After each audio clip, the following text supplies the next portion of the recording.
Maithili express की शानदार प्रस्तुति।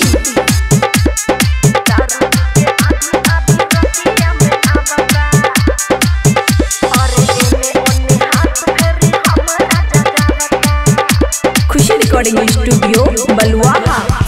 गोरे गोरे टांग पर चढ़ गलै, ओ तो चिकन चिकन फल खा के तैर गलै। गे सुन हाँ सैया गोरे गोरे टांग पर चढ़ गलै, ओ तो चिकन चिकन फल खा के तैर गलै। खींच के ब्लाउज धागा देह से हरावता, दारू पी के आधी आधी रतिया में आवता, और एने ओने हाथ फेरी हमरा जगावता।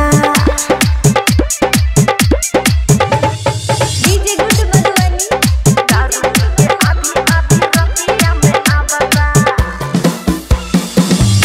और एने ओने हाथ फेरी हमरा जगावता। अरे गंदी गंदी बात मारे देहिया, देवा हमरा गोदी में खेलबा ना कहिया। एहो गंदी गंदी बात मारे देहिया, देवा हमरा गोदी में खेलबा ना कहिया।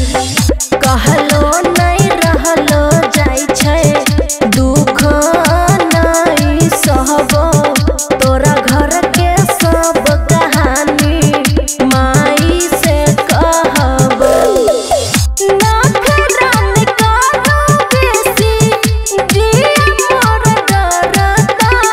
दारू के आधी आधी रतिया में आवता, एने ओने हाथ फेरी हमरा जगावता। डीजे गुड मधुबनी दारू के आधी आधी रतिया में आवता,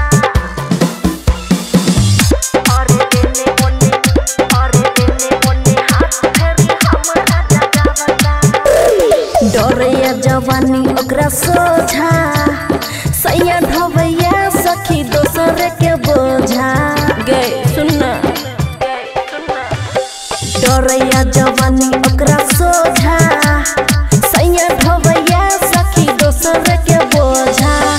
हमरा खोता में सखी तोता फर फराता, देवरा ना दिल्ली से किल्ली तोरे आपदा।